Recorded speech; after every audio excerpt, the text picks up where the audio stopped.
Hi everybody! Tina the Barfield here. Welcome to Writer's Corner. Would you look at that for Writer's Corner? We've got an actual corner. I'll just see myself out.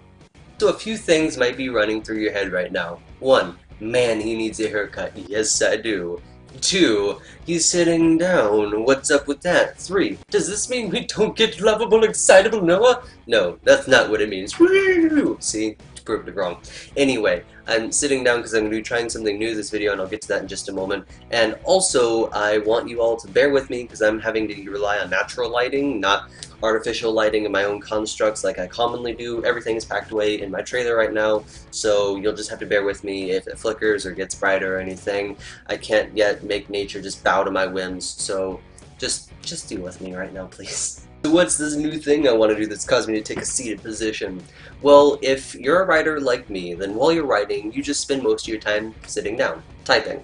And I have to take special care to actually get up and move around and to stay active and fit. And I've been recently getting up in the mornings and doing stretches for 20 to 30 minutes just to stay limber so I can do all these crazy movements that I do in my videos. And I've been thinking, okay, I help writers with writing tips with their stories and everything, but what about the physical aspect of it? What about whenever your hands get tired or your shoulders draw in or you carry all that tension? How do you deal with that? And so I wanted to do a quick video on some stretches you can do as a writer. You can do all these from a seated position, either on your bed or on your chair whenever you're writing, or from a couch, or wherever the case may be. So you can just like set your laptop on a little table or another bed or something and just follow along. Hopefully I can do all of this in a single take without it going on for too long. So the first thing you're going to want to do is we're going to start with the hands and the fingers, and we're going to massage our hands. I'm just going to kind of keep rambling while we go through this, but just gently massage your palms and like the fat pad on your thumb right there. You know, I really only do two kinds of massages. I do one kind of massage for my mom because she carries a lot of tension in her shoulders, and so I do that to relax. Go to your fingers and just kind of massage gently there. So I do that kind of massage, but there's also another kind of massage that I do, switch to the other hand now, and I massage my girlfriend whenever she's with me, and that's a much different kind of relaxing massage. They're both relaxing, but different. I don't really massage myself. I'll use my mom's foam roller sometimes, but I never really massage myself. It's just kind of like, hey, righty, massage me. Oh, this video's gonna be so inappropriate. I apologize in advance. Okay, so now that we're all massaged out, just kind of like wiggle your fingers like spaz, kind of like I do. So the first thing you're going to want to do after this is you're going to want to just gently flex your fingers back. If they pop, that's okay. Actually, if you've ever had any concerns about your fingers popping, be gentle by the way with your fingers. If you ever had any concerns with your fingers popping, that's actually just like little bubbles of gas and air popping in your fingers. It is not a contributing factor to arthritis, switch hands, like some would have you believe, see pop.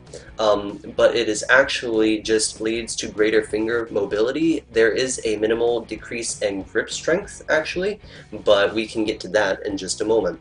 Okay, so after your fingers are stretched out, you're going to do the same thing with your thumbs. Wow, my left hand is glowing today. So you're going to gently pull back on this thumb. You're not an ape. Don't just go like ripping everything off. Just gently pull back, going to stretch it out. Yeah, maybe my left hand is just calling to be used today. Just like, no, type with me. Okay, so now you're going to switch to your right hand. If this ever gets too just annoying to deal with, like I'm talking and you just don't want to hear me, just ramble on, go ahead and mute me. I don't care. I'm going to keep talking, but you don't have to keep listening to me.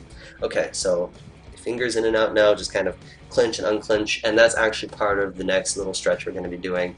So you're going to have your palms out like this, and then you're going to go into tiger palm right here, and then you're going to make a normal fist. And for any of you who don't know how to make a normal fist, you curl your fingers in like this, and you bring your thumb across right here to protect it in case you ever have to beat someone.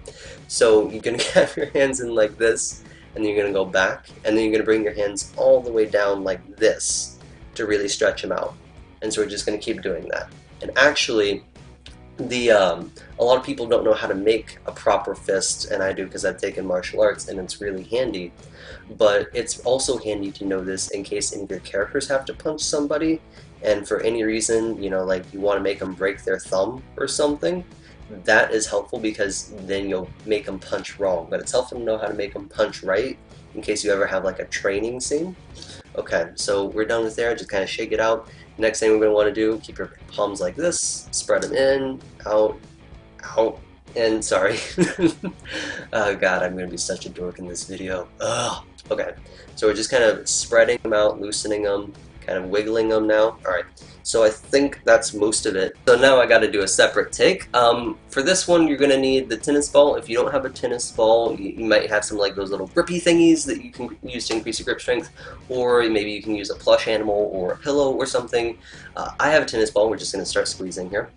I have a tennis ball because we travel with tennis stuff all the time, because whenever we have a tennis net, I really like to play tennis. It's something that I take great joy in. I'm not great at it, but I like tennis and I like racquetball, and it's really fun and it helps me get my cardio in, and I just really enjoy it. We don't have any of that here, but I do just have the tennis ball for the grip strength, because as we're going to switch hands now, as you develop more as a writer, as you type more, or you actually just handwrite everything, which is, I don't know, maybe you do that. Whenever you do that, you're going to notice decreased grip strength over time, your joints will get stiffer, everything like that, and this just kind of helps with that. I've been trying to get my girlfriend to like be on board with the tennis wagon, because whenever I move down to Florida, I'm going to want her to come with me in a couple of years, and I want to play tennis because it's a great couples activity. It'll help get her moving, and she's just not really that into it because she worries that like she'll hit it over a fence or hit herself in the face with the racket. I've done both of those. I actually one time sprained my wrist. Speaking of wrists, we're going to move on to wrist exercises now, but I sprained my wrist one time trying to jump over a tennis net. It was not fun. I had like a little brace thingy. Alright, so next we're going to move on to wrists. Man, I've just been rambling. I apologize for that. Kind of, not really. Anyway, wrists. Wrists are really important whenever you're a writer, because you gotta like do all the wrist exercises, or else they kind of seize up and it gets really difficult to move. So we're just gonna do wrist exercises. You're gonna look like really floppy here, but we're just gonna go up and down, kind of like you're revving a motorcycle. Kind of makes it feel cooler if you do it like that. I actually just went to an arcade and had lots of fun, and there were motorcycle games there, and I'm used to the car games, so I just tried to floor it.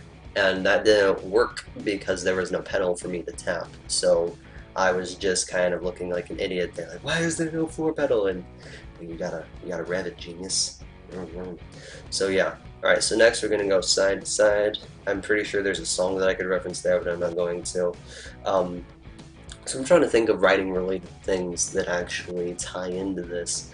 But yeah, actually something that ties into the tennis ball that I forgot to mention. So I've been having to do things that I'm not really happy about in writing recently. Okay, now we're going to rotate slowly. Like I recently had to show a bit of backstory for my main character Namonai that helps clue you into why he is the way he is. And it was like really mean, and I didn't enjoy doing that. I mean, a sick part of me did. Okay, rotate the other way. But I wasn't really a big fan of having to do that, and it's just kind of like slowly crushing my character. And I already know all of the hell I'm going to have to put Namonai in, so I'm not looking forward to it. But I would really like to hear anything that you guys are doing that is about, I don't know, like killing characters or just crushing the life force out of them. Kind of inspire me here to be meaner, because, alright, so now we're going to move to a different one, and I'll continue what I was saying in just a moment. So now we're going to go to wrist exercises where we're going to be stretching it. So you're going to have your palm out like this, you're going to grip the top of your fingers, and you're going to pull back until you feel a little stretch right here. And like I said, you're not apes, don't just like yank, just gently pull back. But maybe you all can inspire me to be meaner in my writing, because my girlfriend inspires me to be really nice, at least to her, and we're going to switch hands now. And so I'm having more trouble being mean, and you'd think, oh, writing is going to be my outlet for being mean, so my girlfriend makes me be nice all the time, but she doesn't make me. It's just like a side effect of being with her. But that's not the case. It actually makes me a nicer person in general. Okay, so now we're going to move to the reverse of this. We're going to have your hand down like this, like kiss the ring kind of thing, and then you're going to grip around your knuckles and your fingers, and you're going to pull your hand down and towards you, gently, like I said. Your arm's going to look really weird, like dips and valleys here, which actually reminds me, how is the geography going for your guys' stuff? I've been doing lots of world building and mentally planning out my world for Legend Land, and it's starting to really come together, but it's not like the geography itself can get a bit confusing, and I'm really thinking about drawing myself a map. Switch hands now.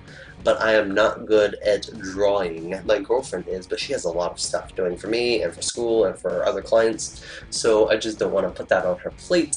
But I think a map would be really cool. So any tips on drawing maps, guys? Because I'm open to anything. I'm just kind of opening up to suggestions in this. Okay, so now that we got that, shake it back and forth. Now we're gonna do something that any religious person is very good at doing, and we're gonna put your hands together, like right below your chin. You're going to slowly drop your hands to the waistline. You're going to rock it side to side very gently. You should feel a stretch right here in your forearms, yeah, and in your lower part of your wrist. Which is another thing. I've been trying to incorporate religion, and I don't want to be offensive about it, but you know, there's polytheistic religion, but I also want to create a monotheistic religion that just worships death or the sun or something in Legend Land. And some of them are going to be crazy, and I'm really struggling with how to write this religion respectfully, but also write it to where there are crazy parts of this religion that make people do crazy and awful things. You know, kind of like the religion of Islam. There are very peaceful parts to it, but there are also seemingly very crazy parts, just like in any religion or belief system. And I didn't mean to just call out Islam specifically, that's just one that came to mind.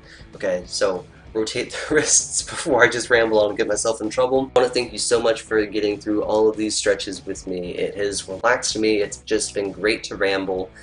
This is probably going to be split up into multiple videos, so if this is only part 1 out of a billion, just go ahead and click on the next one. Hey everyone, I hope you enjoyed the video. Stalk me online at Facebook, Twitter, Goodreads, and YouTube obviously. Please subscribe and comment below. Now if you're wanting the whole Legend Land package, check out Legend Land Tale of the Nameless God on Wattpad, updated every Friday. Watch some of my other videos, you might see something you enjoy, and I hope to see you next week.